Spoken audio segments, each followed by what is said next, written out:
Dengar ya, aku memang punya perempuan lain, dia masih muda. Sejak kapan Mas? Aku ibu dari 3 anakmu, kenapa kamu tega? Makanya jadi istri itu jangan kebanyakan keluyuran. Aku hanya merawat ibu mertuaku saja. Gak mungkin suami ninggalin istri kalau istrinya benar. Kamu menyakitiku dengan caramu yang menjadikanku penjahat agar kamu terlihat benar. Terserahmu saja. Aku berkorban untuk ibumu tapi kamu mengkhianatiku. Norma tidak pernah membayangkan pagi itu akan menjadi neraka yang mengoyak jiwanya seumur hidup. Udara masih dingin. Embun belum sepenuhnya menguap dari dedaunan di halaman rumah yang ia bangun dengan air mata dan kerja keras bertahun-tahun. Anak ketiganya, Raka, yang baru berusia 2 tahun, meringkuk di pelukannya. Bocah kecil itu masih mengantuk. Pipinya menempel di dada Norma, napasnya hangat dan teratur. Tangan mungilnya mencengkeram ujung kerudung ibunya, seolah tahu ada bahaya yang mengintai. Di hadapan Norma berdiri Bagus, lelaki yang dulu ia panggil Imam, kini berubah menjadi sosok asing yang wajahnya dingin tanpa sisa cinta. Matanya merah, entah karena kurang tidur atau sisa mabuk semalam. Bau alkohol masih samar tercium ketika ia melangkah mendekat. "Serahkan anak itu," kata Bagus datar, tanpa nada seorang ayah. Norma menggeleng kuat. Tangannya memeluk Raka lebih erat. "Tidak, Mas. Jangan ambil dia. Dia masih kecil. Dia butuh ibunya."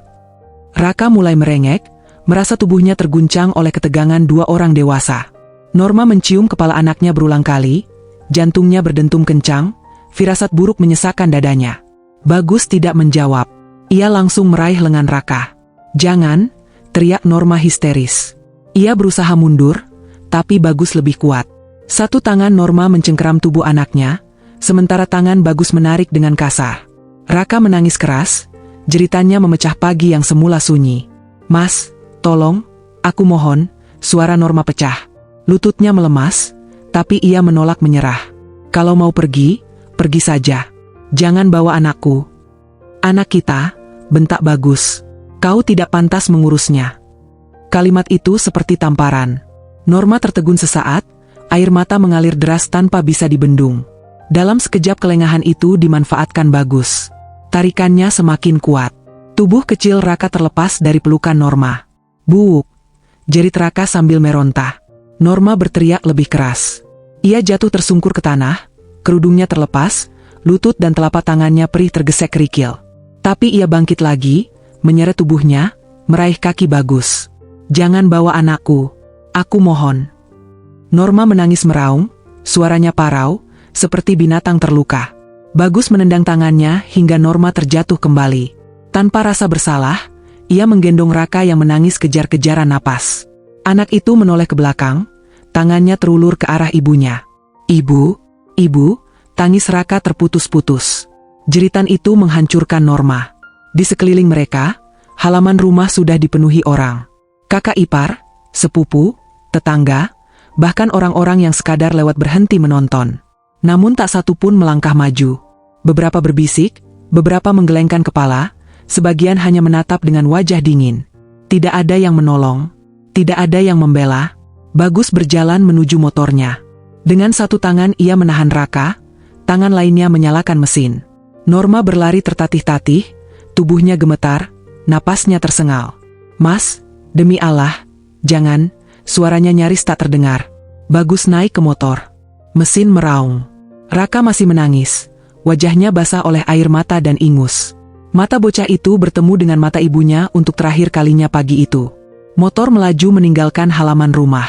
Norma berteriak sekuat tenaga. Lalu suaranya hilang ditelan deru mesin dan debu. Kakinya tak sanggup lagi menopang tubuhnya. Ia jatuh tergeletak di tanah. Dadanya terasa kosong seperti baru saja dicabut jantungnya.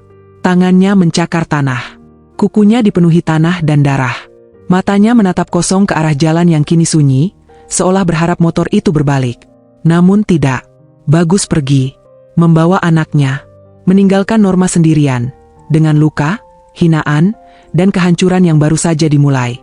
Di halaman rumah itu, di hadapan keluarga dan orang-orang yang berlalu lalang, Norma kalah sebagai istri, kalah sebagai menantu, dan pagi itu, kalah sebagai seorang ibu. Namun kekalahan itu belum selesai. Norma belum sempat bangkit dari tanah ketika suara-suara mulai bermunculan, tajam seperti pisau yang mengiris satu persatu sisa harga dirinya. Tangisnya masih tersendat, dadanya naik turun tak beraturan, tapi tak seorang pun peduli. Alih-alih membantu, mereka justru berdiri membentuk lingkaran tak kasat mata, lingkaran penghakiman. Makanya jadi istri itu jangan kebanyakan keluar rumah. Norma mendongak. Suara itu berasal dari kakak iparnya, Mira, yang sejak dulu tak pernah menyukainya. Perempuan itu menyilangkan tangan di dada, wajahnya penuh kemenangan seolah penderitaan Norma adalah tontonan yang memuaskan. Suami diurus, bukan ditinggal ngurus orang lain, sambung Mira sinis. Norma mencoba duduk. Kepalanya pusing, pandangannya berkunang-kunang. Aku cuma merawat ibu kalian. Ibu Bagus sakit parah. Alasan, potong seorang bibi Bagus. Perempuan kalau benar, suaminya nggak mungkin pergi begitu saja. Kata-kata itu menghantam Norma lebih keras daripada tarikan Bagus tadi pagi. Ia terdiam. Mulutnya terbuka, tapi tak ada suara yang keluar. Lidahnya terasa keluh, tenggorokannya kering seperti disiram api. Beberapa orang mulai berbisik-bisik. Katanya sih dia selingkuh. Pantas saja suaminya marah. Anaknya dibawa juga mungkin karena ibunya nggak benar. Norma memejamkan mata. Setiap bisikan terdengar jelas, menembus telinganya, menancap langsung ke dadanya. Ia menoleh ke arah keluarganya sendiri. Ibunya, kakak kandungnya, sepupu-sepupunya, mencari satu saja wajah yang berpihak padanya. Tidak ada. Ibunya hanya menunduk, bibirnya bergetar, tapi tak berani berkata apa-apa. Kakaknya memalingkan wajah, seolah malu memiliki adik seperti dirinya. Norma merasa sendirian, benar-benar sendirian, meski dikelilingi banyak orang. Bagus bilang apa kalian gak dengar? Mira kembali bersuara lantang. Dia sendiri yang bilang Norma selingkuh. Perempuan macam apa itu? Suami lagi susah, ibunya sakit, malah cari laki-laki lain. Kepala Norma terangkat tajam. Itu bohong. Serunya putus asa. Aku tidak pernah selingkuh. Demi Allah aku bersumpah. Tapi sumpah seorang perempuan yang sudah dicap hina tidak lagi berarti apa-apa. Ah, sumpah, dengus seorang paman. Kalau nggak bersalah, ngapain Bagus sampai sebegitunya? Norma tertawa kecil, getir, bercampur tangis. Sebegitunya, ulangnya lirih. Dia merebut anakku, itu yang kalian sebut wajar. Tak ada jawaban. Yang ada hanya tatapan dingin dan pandangan merendahkan. Seseorang bahkan berani berkata, mungkin Bagus kasihan sama anak itu. Kalau diasuh perempuan yang nggak benar, bisa rusak masa depannya. Kalimat itu membuat Norma gemetar. Tangannya mengepal, kukunya menusuk telapak sendiri. Ingin rasanya ia berteriak, menampar satu persatu wajah yang menuduhnya tanpa bukti. Tapi tubuhnya terlalu lemah, jiwanya terlalu remuk. Bagus memang cerdas. Ia pergi bukan hanya membawa anak, tapi juga membawa cerita palsu yang ditaburkan rapi seperti racun. Dan racun itu bekerja cepat. Dalam hitungan jam, Norma berubah dari menantu berbakti menjadi perempuan murahan di mata semua orang. Sudahlah, Norma, kata seorang sepupu dengan nada sok bijak. Kalau memang salah, ya ngaku saja. Jangan mempermalukan keluarga. Norma terdiam lama. Dadanya terasa sesak, seolah udara di sekitarnya menipis. Ia menatap satu persatu wajah yang dulu sering ia bantu, yang pernah ia layani dengan sepenuh hati. Inikah balasan kalian? Suaranya nyaris berbisik. Aku rawat ibu kalian siang malam. Aku tinggalkan anak-anakku. Aku korbankan tenaga, waktu, bahkan pekerjaanku. Tak ada empati. Yang ada hanya keheningan yang kejam. Kalau memang sebaik itu, suami gak akan berpaling, jawab Mira dingin. Kalimat itu menjadi penutup. Norma akhirnya paham. Ia tidak sedang diadili karena kebenaran, melainkan karena lebih mudah menyalahkannya daripada menghadapi kenyataan bahwa Bagus adalah lelaki bejat. Dengan sisa tenaga, Norma berdiri. Kakinya gemetar, tubuhnya masih sakit, tapi hatinya jauh lebih hancur. Ia menegakkan punggung, menahan tangis yang ingin kembali pecah. Aku tidak akan membela diri lagi, katanya pelan namun tegas. Kalian sudah memilih percaya pada kebohongan. Tak ada yang menghentikannya ketika ia melangkah masuk ke rumah. Pintu ditutup perlahan, meninggalkan suara-suara hujatan di luar. Di balik pintu itu, Norma bersandar dan jatuh terduduk. Tangisnya pecah tanpa saksi. Ia sadar, hari itu bukan hanya suaminya yang meninggalkannya. Keluarga pun telah pergi. Kalimat itu bergaung di kepala Norma, membawa ingatannya mundur ke beberapa bulan sebelum pagi kelabu itu terjadi. Ke masa ketika ia masih percaya rumah tangganya bisa diselamatkan. Ke masa ketika ia belum tahu bahwa pengkhianatan telah tumbuh diam-diam di belakangnya. Hari itu Norma baru saja tiba dari kota tempat ibu mertuanya tinggal. Perjalanan panjang melelahkan tubuhnya. Hampir 3 bulan ia berada di sana, keluar masuk rumah sakit, menemani perempuan renta yang terbaring lemah dengan selang dan infus di tubuhnya. Norma yang memandikan, menyuapi, membersihkan muntahan, dan terjaga di malam-malam panjang ketika sang ibu mertua merintih kesakitan. Ia melakukan semuanya tanpa keluhan.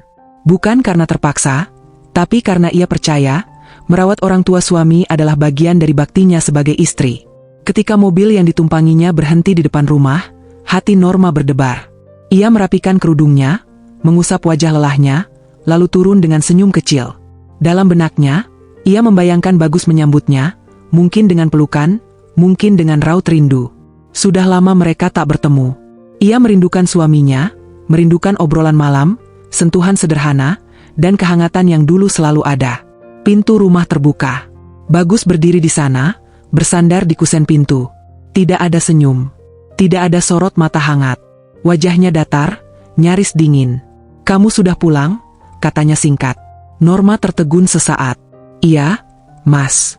Ibu sudah agak mendingan. Dokter bilang bisa rawat jalan." Bagus hanya mengangguk, lalu berbalik masuk rumah tanpa membantu membawa tas Norma.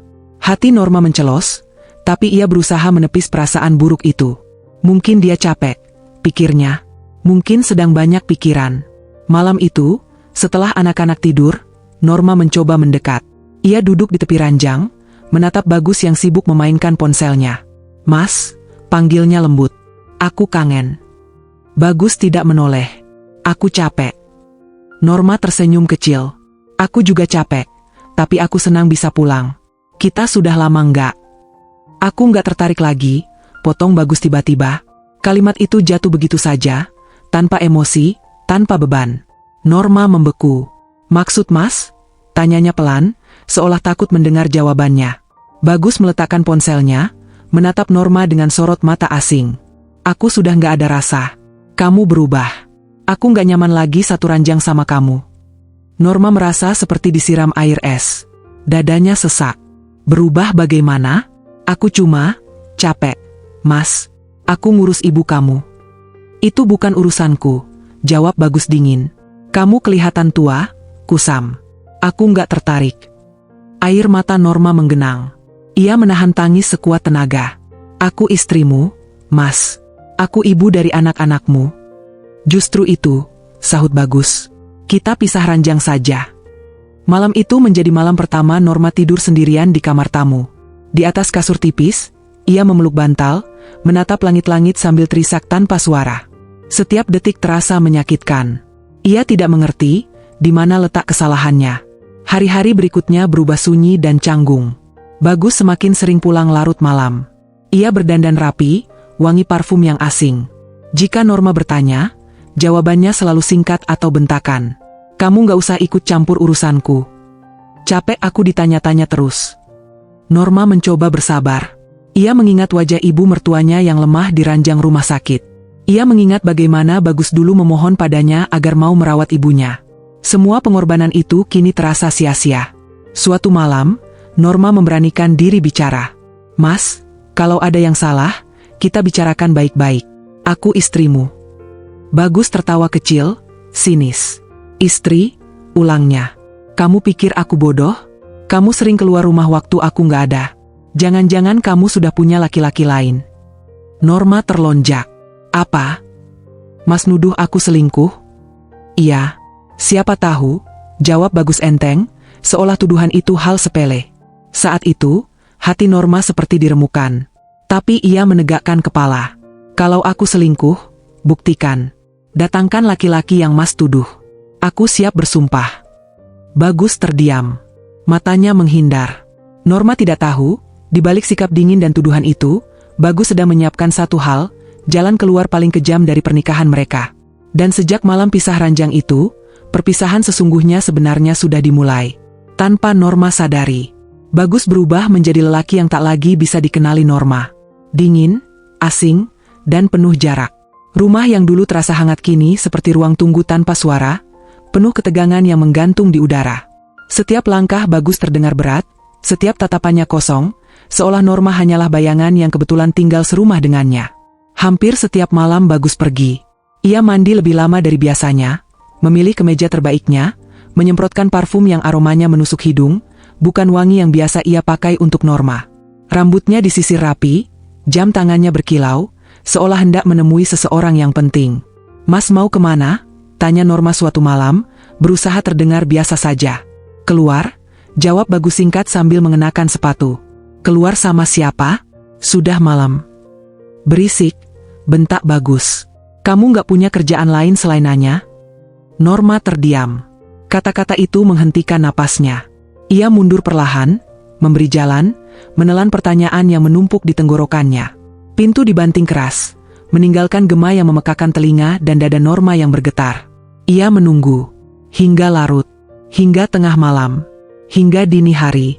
Ketika Bagus pulang, langkahnya sempoyongan. Bau alkohol menyeruak begitu pintu dibuka. Norma yang terjaga langsung menoleh, hatinya mencelos melihat kondisi suaminya. "Mas minum?" tanyanya lirih. Bagus tertawa pendek, sinis. "Kenapa? Takut?" Norma menahan perasaan perih. "Aku cuma khawatir." "Khawatir?" Bagus menatapnya dari ujung kepala sampai kaki, lalu mendengus. "Lihat dirimu. Sudah tua, kusam. Nggak enak dilihat. Masih sempat-sempatnya sok khawatir." Kata-kata itu menusuk lebih dalam daripada tamparan. Norma menunduk. Tangannya gemetar, tapi ia tidak membalas. Ia memilih diam, bukan karena lemah, tapi karena lelah. Hari-hari berlalu dengan pola yang sama. Bagus semakin sering keluar malam, semakin jarang berbicara. Jika di rumah, ia sibuk dengan ponselnya, tersenyum sendiri pada layar kecil itu. Senyum yang tak pernah lagi Norma dapatkan. Suatu sore, Norma memberanikan diri lagi. "Mas, aku salah apa?" Bagus meletakkan ponselnya kasar. "Kamu jangan pura-pura nggak tahu. Aku benar-benar nggak tahu. Kamu sering keluar, sering pulang telat. Siapa yang tahu kamu ngapain di luar sana?" Norma mengangkat kepala, matanya membesar. "Mas nuduh aku selingkuh?" Bagus berdiri, mendekat dengan wajah penuh kecurigaan. "Perempuan kalau sudah berubah, pasti ada sebabnya. Kamu pikir aku bodoh?" Darah Norma mendidih, tapi suaranya tetap tenang. "Aku keluar untuk apa? Ngurus ibu kamu, ngantar anak sekolah, belanja kebutuhan rumah. Itu saja hidupku." "Alasan?" Bagus menunjuk wajahnya. "Jangan sok suci. Aku tahu perempuan macam kamu." Air mata Norma jatuh tanpa bisa ditahan. Namun di balik tangis itu, ada keberanian yang tiba-tiba muncul. Ia berdiri, menatap Bagus lurus-lurus. "Kalau aku selingkuh," katanya tegas meski suaranya bergetar, "datangkan laki-laki itu. Sekarang. Aku mau lihat siapa yang Mas maksud." Bagus terdiam. Norma melangkah lebih dekat. "Aku tantang Mas. Bawa dia ke sini. Aku siap bersumpah di depan siapapun. Di depan keluarga. Di depan Tuhan." Wajah Bagus berubah. Rahangnya mengeras, matanya menghindar. Ia tidak menjawab, tidak membantah, tidak juga membuktikan. Keheningan itu menjawab segalanya. Norma menelan ludah. Saat itu ia sadar, tuduhan itu bukan karena kecurigaan, melainkan tameng. Cara paling licik untuk menutupi dosa sendiri. Sejak hari itu, tuduhan selingkuh menjadi senjata Bagus. Ia menebarnya sedikit demi sedikit, pada keluarga, pada saudara, pada siapa saja yang mau mendengar. Norma merasakan perubahan sikap orang-orang. Tatapan aneh, bisik-bisik di belakang punggungnya. Dan sementara Norma sibuk mempertahankan harga dirinya, Bagus sedang membangun cerita yang kelak akan menghancurkannya. Pelan, rapi, tanpa ampun.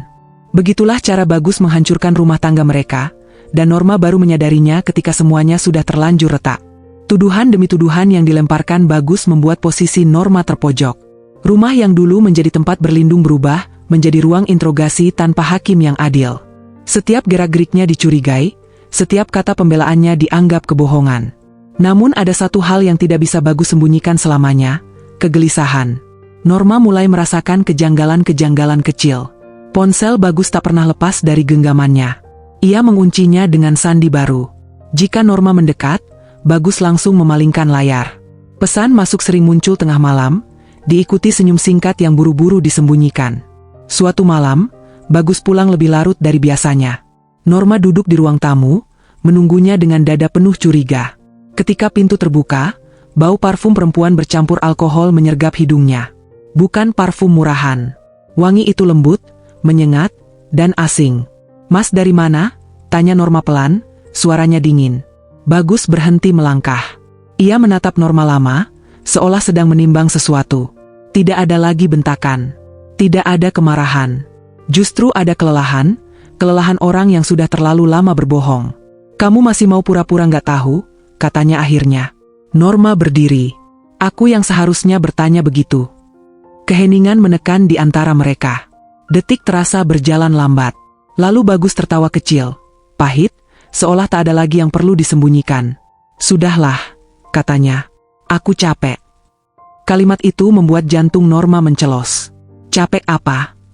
Capek bohong. Capek pura-pura jadi suami baik, jawab Bagus datar. "Aku memang punya perempuan lain." Dunia Norma runtuh dalam satu tarikan napas. "Apa?" Suaranya nyaris tak terdengar. "Dia lebih muda," lanjut Bagus tanpa rasa bersalah. "Lebih ngerti aku. Nggak banyak nuntut." Norma terduduk perlahan. Kepalanya berdenyut. "Sejak kapan?" Bagus menghela napas. "Sejak kamu sibuk ngurus ibuku." Kalimat itu seperti pisau yang menusuk berkali-kali. Norma memejamkan mata. Ingatannya melayang ke malam-malam panjang di rumah sakit, ke tubuh renta ibu mertuanya yang ia rawat dengan penuh kasih. Ternyata di saat itulah suaminya tidur di pelukan perempuan lain. "Siapa dia?" tanya Norma dengan suara patah. "Mantan PSK," jawab Bagus ringan, seolah membicarakan barang. "Punya satu anak. Umurnya sekitar 20 sekian." Norma tersenyum getir. "Aku 35, gumamnya. "Ibu dari 3 anakmu." "Iya," sahut Bagus. "Makanya aku bilang kamu sudah nggak menarik." Tak ada lagi yang bisa Norma katakan. Dadanya sesak, tapi air mata justru mengering. Amarah, kecewa, dan sakit bercampur jadi satu, menumpuk tanpa jalan keluar. "Kamu tahu yang paling menyakitkan apa?" Norma akhirnya bicara. "Bukan perselingkuhanmu, tapi caramu menjadikanku penjahat agar kamu terlihat benar." Bagus mengangkat bahu. "Aku butuh alasan." "Alasan untuk apa? Meninggalkanku?" Suara Norma bergetar. "Atau supaya kamu bisa bawa perempuan itu ke hidupmu tanpa merasa bersalah?" Bagus menatapnya lurus. "Aku sudah memilih. Pilihan itu menghancurkan segalanya." Norma tertawa lirih, tangisnya pecah bersamaan. "Jadi selama ini, tuduhan selingkuh itu supaya kamu diam?" potong Bagus. "Supaya semua orang percaya kamu yang salah." Norma mengangguk pelan. Kini semuanya jelas. Dingin Bagus. Tuduhan-tuduhan itu. Sikap keluarga yang berubah. Semua bukan kebetulan. "Dan ibu kamu?" tanya Norma lirih. "Apa dia tahu?" Bagus terdiam sejenak. "Dia tahu aku nggak bahagia." Norma tersenyum pahit. "Aku mengorbankan segalanya untuk ibumu. Dan balasannya, kamu mengkhianatiku." Bagus berdiri. "Aku sudah jujur sekarang. Terserah kamu mau terima atau tidak." Norma menatapnya dengan mata merah, tapi penuh keteguhan. "Kejujuranmu datang terlambat." Malam itu, Norma tidak lagi berharap, tidak lagi memohon. Di hadapannya berdiri lelaki yang sudah kalah sebagai suami, dan tanpa sadar, sedang menuju kehancurannya sendiri. Sementara Norma, meski hancur, mulai berdiri di atas puing-puing kebenaran yang pahit. Malam itu, hujan turun rintik-rintik, seperti ikut berkabung atas runtuhnya sebuah rumah tangga. Lampu ruang tengah menyala redup. Norma duduk diam di kursi kayu, tubuhnya kaku, matanya menatap kosong ke arah kamar. Dari balik pintu yang sedikit terbuka, terdengar suara resleting ditarik kasar. Bagus sedang membereskan pakaiannya. Satu persatu baju dikeluarkan dari lemari. Kemeja, celana, jaket, semuanya dilempar ke atas kasur lalu dimasukkan ke dalam tas besar berwarna hitam. Gerakannya cepat, terburu-buru, seolah takut jika terlalu lama, hatinya akan goyah. Namun Norma tahu, lelaki itu tidak lagi punya hati untuk digoyahkan. Ia berdiri perlahan dan melangkah ke ambang pintu kamar. "Mas," suaranya serak. "Kalau memang begini akhirnya, talakmu itu bukan main-main." Bagus berhenti sesaat, lalu melanjutkan pekerjaannya. "Aku tahu. Kamu sudah menjatuhkan talak," lanjut Norma, kali ini lebih tegas. "Besok urus surat cerainya. Kita selesaikan baik-baik." Bagus tertawa kecil tanpa menoleh. Tawa yang membuat jantung Norma terasa diremas. "Urus surat cerai? Pakai uang dari mana?" Norma menahan napas. "Itu tanggung jawabmu. Aku istrimu. Ibu dari anak-anakmu. Bagus berbalik. Wajahnya dingin, matanya kosong. Dengarkan baik-baik, Norma. Aku nggak mau buang uang untuk ngurus cerai. Norma terperanjat. Apa maksudmu? Uangku lebih berguna, kata Bagus datar, menusuk, buat nikahin perempuan yang aku cintai. Kalimat itu menghantam Norma hingga tubuhnya gemetar. Ia merasa seolah lantai di bawah kakinya runtuh. Jadi aku ini apa? Bisiknya. Digantung? Dipermainkan?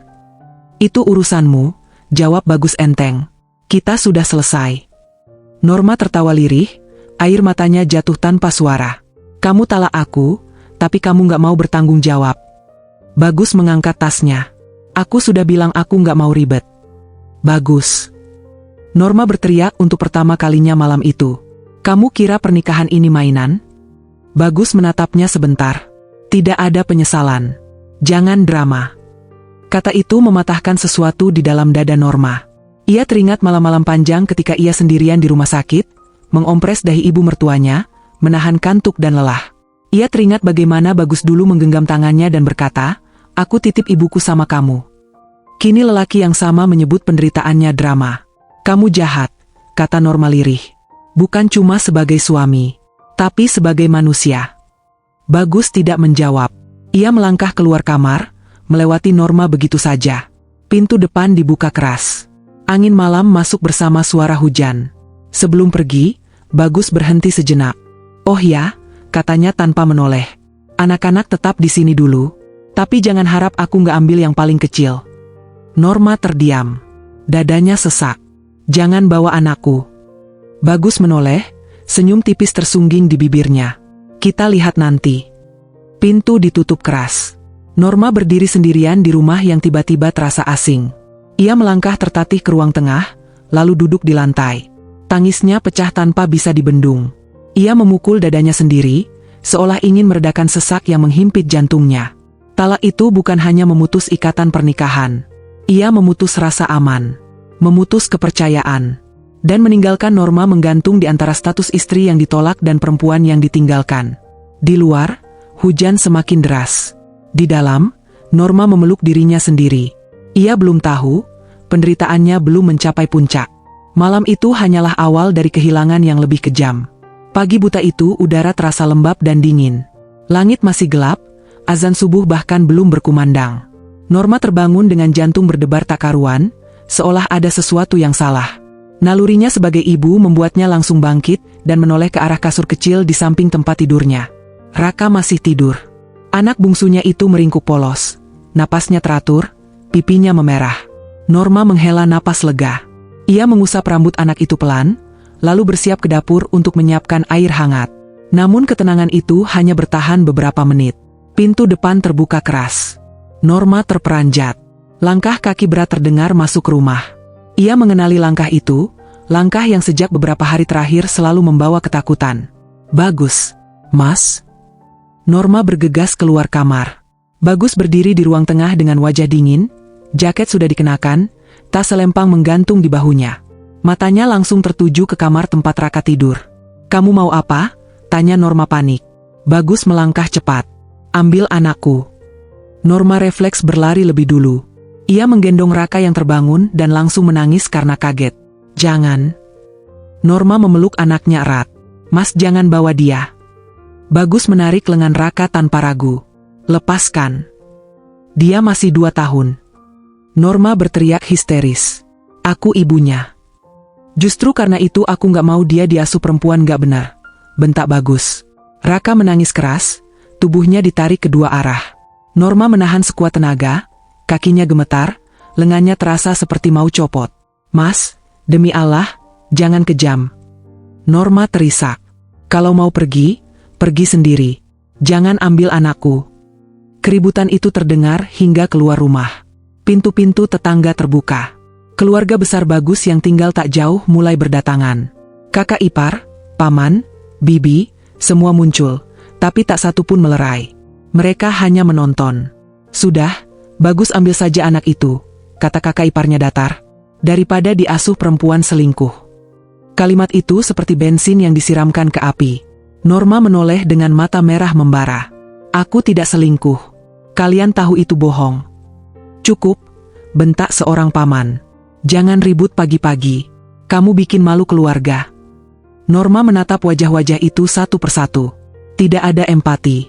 Tidak ada pembelaan. Mereka semua sudah memutuskan, Norma bersalah. Bagus menarik lebih keras. Tubuh kecil Raka terlepas dari pelukan Norma. Norma kehilangan keseimbangan. Ia terjatuh ke lantai, kepalanya membentur keras. Ibu. Raka menjerit sambil meronta. Norma mencoba bangkit, tapi pandangannya berkunang-kunang. Tubuhnya terlalu lemah setelah berhari-hari menangis dan tidak tidur. Ia merangkak, meraih kaki Bagus. Tolong, aku mohon. Suaranya parau, hampir tak bersuara. Jangan ambil anakku. Bagus menepis tangannya. Kamu sudah cukup. Ia menggendong Raka dan melangkah keluar. Tangisan anak itu memecah pagi, tapi tak ada yang bergerak. Tidak ada yang menghalangi, tidak ada yang memeluk Norma yang tergeletak. Motor dinyalakan. Norma berteriak sekuat tenaga, lalu suaranya habis. Ia hanya bisa melihat punggung Bagus menjauh, membawa anak yang dikandung dan dibesarkannya dengan nyawa sendiri. Debu mengepul. Suara motor menghilang. Norma terduduk lemas di lantai, tubuhnya bergetar hebat. Air matanya sudah tidak keluar lagi. Habis. Kering. Yang tersisa hanya rasa kosong yang menganga di dadanya. Ia menatap pintu rumah yang terbuka, lalu ke arah orang-orang yang perlahan bubar, seolah tidak terjadi apa-apa. Pagi itu, Norma tidak hanya kehilangan suami. Ia kehilangan anaknya. Ia kehilangan perlindungan.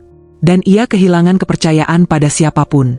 Sunyi menyelimuti rumah itu, bersama luka yang tak terlihat tapi terasa mematikan. Beberapa hari setelah Bagus pergi membawa Raka, Norma menjalani hidup seperti mayat bernapas. Ia bangun pagi karena terpaksa, makan karena tubuhnya menuntut, dan tidur hanya karena kelelahan menumbangkan kesadarannya. Rumah terasa terlalu besar untuk ditinggali bertiga, terlalu sepi tanpa suara langkah kecil anak bungsunya. Norma mengira penderitaan terbesarnya adalah kehilangan anak. Ternyata ia salah. Suatu siang, ketika matahari terik dan kepala Norma berdenyut hebat, terdengar ketukan keras di pintu. Norma yang sedang menyapu halaman menghentikan gerakannya. Jantungnya berdegup tak karuan. Sejak kejadian itu, setiap suara keras membuatnya cemas. Ia membuka pintu perlahan. Di hadapannya berdiri dua orang asing berpakaian rapi. Salah satunya membawa map coklat tebal. Apakah ini rumah atas nama Norma? Tanya seorang pria dengan suara datar. Iya, saya sendiri, jawab Norma ragu. Kami dari pihak bank, lanjut pria itu.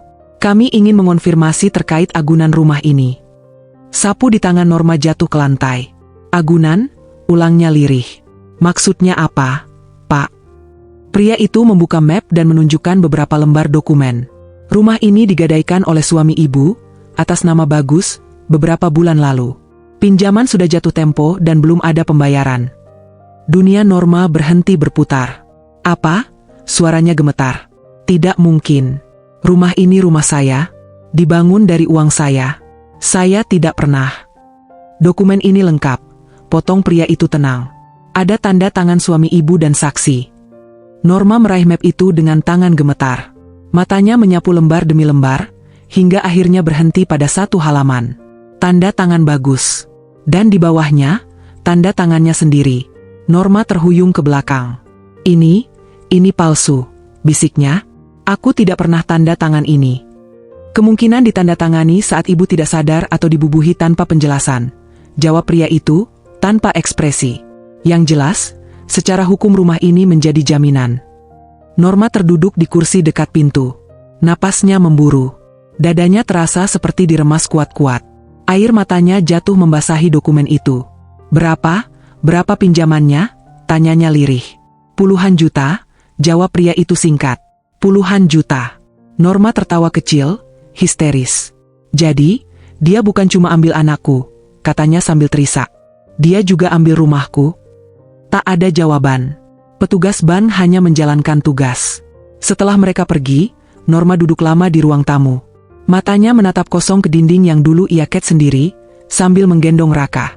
Kenangan itu berputar seperti pisau, mengiris satu persatu harapan yang tersisa.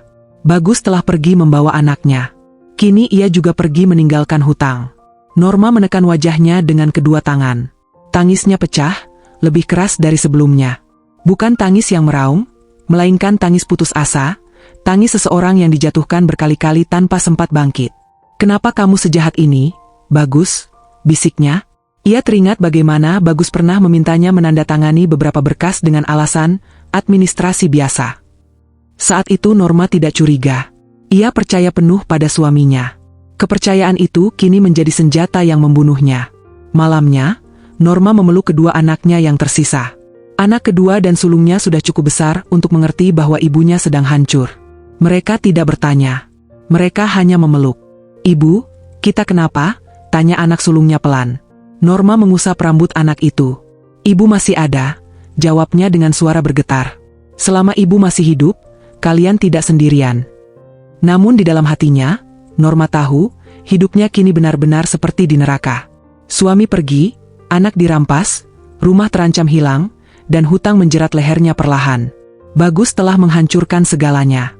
Dan Norma dipaksa menanggung sisa kehancuran itu sendirian. Tanpa suami, tanpa anak bungsu, tanpa rasa aman. Yang tersisa hanyalah satu hal. Tekad untuk bertahan, meski harus berdarah-darah. Hari-hari setelah itu menjadi rangkaian perjuangan yang nyaris tak memberi jeda untuk bernapas. Norma bangun sebelum fajar, ketika udara masih dingin dan sunyi, lalu tidur larut malam dengan tubuh remuk dan pikiran kosong. Hidupnya berubah menjadi daftar kewajiban yang tak pernah selesai. Tagihan ban, cicilan yang menumpuk, dan kebutuhan dua anak yang tak bisa ditunda. Ia menjual perhiasan satu persatu. Cincin kawin yang dulu ia jaga seperti nyawa, dilepas tanpa ragu. Televisi dijual. Lemari kayu tua berpindah tangan. Setiap barang yang keluar dari rumah membawa kenangan, dan setiap kenangan harus ia relakan demi bertahan hidup. Norma bekerja apa saja. Pagi hari ia mencuci pakaian tetangga. Siang menjahit pesanan. Malam mengemas kue titipan untuk dijual ke warung-warung. Tangannya kapalan, punggungnya nyeri, tapi ia menolak jatuh. Ia tidak punya pilihan. Anak keduanya, Dimas, mulai berubah. Remaja itu tak lagi banyak bicara. Matanya sering menatap ibunya lama-lama, seolah memikirkan sesuatu yang berat. Suatu malam, setelah makan dengan lauk seadanya, Dimas meletakkan sendoknya. "Bu," katanya pelan, "aku mau berhenti sekolah." Norma tertegun. "Apa?" "Aku mau kerja," lanjut Dimas cepat, takut ibunya menolak. "Biar bantu bayar hutang." "Aku nggak apa-apa." Norma berdiri mendadak. "Tidak," suaranya meninggi, lalu pecah. "Sekolahmu jangan dikorbankan." Dimas menunduk. "Aku lihat ibu capek. Aku nggak tega." Kata-kata itu menghantam Norma lebih keras daripada semua hinaan yang pernah ia terima. Ia memeluk anaknya erat-erat, tangisnya pecah di bahu Dimas. "Ibu yang seharusnya lindungi kamu," bisiknya, "bukan sebaliknya." Namun realita tidak mengenal belas kasihan. Biaya sekolah terus berjalan, sementara ancaman bank semakin nyata. Dengan hati hancur, Norma akhirnya mengangguk. Dimas mulai bekerja sebagai kuli panggul di pasar. Pagi-pagi sekali ia berangkat, pulang dengan tubuh bau keringat dan tangan lecet. Anak sulung Norma pun ikut membantu, mengantar pesanan, menjaga warung, apa saja yang bisa menghasilkan uang. Norma melihat anak-anaknya tumbuh terlalu cepat. Masa remaja mereka terpotong oleh kesalahan orang dewasa. Setiap malam, Norma berdoa dengan air mata mengalir. "Ya Allah," bisiknya lirih. "Kalau ada yang harus menanggung semua ini, biarlah aku. Jangan anak-anakku." Ia belajar mengikhlaskan banyak hal. Mengikhlaskan suami yang pergi. Mengikhlaskan anak bungsu yang direnggut paksa. Mengikhlaskan pandangan orang-orang yang masih memandangnya hina. Ikhlas bukan karena tidak sakit, melainkan karena jika ia terus menggenggam amarah, ia akan hancur. Namun di balik keikhlasan itu, ada api kecil yang tak pernah padam. Setiap kali Norma menghitung uang receh hasil kerja keras mereka, ia berjanji pada dirinya sendiri, rumah itu akan ia selamatkan. Hutang itu akan ia lunasi. Dan suatu hari, ia akan berdiri tegak sebagai ibu yang tidak lagi bisa diinjak-injak. Malam demi malam berlalu. Luka belum sembuh, tapi langkah terus berjalan. Norma tidak lagi berharap pada belas kasihan siapapun. Ia hanya percaya pada satu hal. Perempuan yang bertahan demi anak-anaknya tidak akan pernah benar-benar kalah. Waktu berjalan pelan, tapi tidak pernah berhenti. Luka Norma tidak serta-merta sembuh. Namun kebenaran memiliki caranya sendiri untuk menemukan jalan keluar. Satu demi satu, kepingan kebohongan Bagus mulai runtuh, tanpa Norma harus berteriak atau membela diri. Awalnya dari ibu mertuanya. Perempuan tua itu akhirnya mengetahui bahwa selama sakit kerasnya, Bagus tidak sesibuk yang ia ceritakan. Tetangga rumah sakit mulai bicara. Perawat mengenali wajah Bagus yang jarang muncul. Bahkan suatu hari, ibu mertua Norma mendengar langsung dari mulut Bagus sendiri, tanpa sengaja, tentang perempuan yang kini tinggal bersamanya. Kabar itu menyebar cepat. Mantan PSK. Punya 1 anak. Dinahi diam-diam. Uang pinjaman ban dipakai untuk biaya pernikahan dan hidup mewah. Keluarga besar terdiam. Mereka mulai menghubung-hubungkan semuanya. Tuduhan selingkuh yang tak pernah terbukti. Perceraian yang digantung. Anak bungsu yang direbut paksa. Rumah yang hampir disita bank. Dan akhirnya, mereka sadar. Norma selama ini bukan pelaku. Ia adalah korban. Suatu sore, beberapa orang dari keluarga besar datang ke rumah Norma. Wajah-wajah yang dulu dingin kini terlihat canggung. Ada yang menunduk, ada yang menarik napas panjang. Kami, salah, kata seorang paman dengan suara berat. Kami percaya cerita Bagus. Norma tetap menyapu halaman. Ia tidak menghentikan pekerjaannya. Tidak menoleh. Kami menyesal, sambung kakak iparnya lirih. Waktu itu, kami bahkan mentertawakan kamu. Sapu di tangan Norma berhenti sejenak. Ia menoleh perlahan. Wajahnya tenang. Tidak ada air mata. Tidak ada amarah. Hanya kelelahan yang sudah terlalu lama tinggal di matanya. Penyesalan tidak mengembalikan anak saya, jawab Norma pelan. Tidak juga melunasi hutang yang dia tinggalkan. Tak ada yang bisa membantah. Mereka mencoba menawarkan bantuan. Uang, doa, dukungan. Tapi bagi Norma, semuanya terasa terlambat. Ia tidak lagi menggantungkan hidupnya pada siapapun. Aku baik-baik saja, katanya singkat. Aku sudah belajar berdiri sendiri. Sejak hari itu, Norma benar-benar menutup telinganya dari komentar keluarga. Ia fokus bekerja. Setiap rupiah dihitung. Setiap cicilan dicatat. Perlahan tapi pasti, hutang bank berkurang. Ancaman penyitaan rumah mulai menjauh. Rumah itu, rumah yang ia bangun dari keringatnya sendiri, tidak akan ia lepaskan. Di kamar kecilnya, Norma menyimpan 1 foto lama. Raka, anak bungsunya, tertawa di pangkuannya. Setiap malam ia menatap foto itu dan berjanji dalam hati. Ibu belum menyerah, nak. Ia tahu perjuangan belum selesai. Raka masih di tangan Bagus. Secara hukum, jalan masih panjang. Tapi Norma tidak lagi takut. Ia sudah melewati neraka, dan selamat. Kini ia bukan lagi perempuan yang tersungkur di halaman rumah. Ia adalah ibu yang bertahan. Perempuan yang dikhianati tapi tidak hancur. Dan manusia yang belajar bahwa keikhlasan bukan berarti kalah. Melainkan memilih hidup tanpa membiarkan masa lalu membunuh masa depan. Suatu hari, Norma yakin, ia akan merebut kembali haknya. Rumah itu, anaknya, dan harga diri yang dulu diinjak-injak. Cerita ini berakhir bukan dengan pelukan bahagia, melainkan dengan langkah tegap seorang perempuan, yang akhirnya tahu nilai dirinya sendiri. Tamat.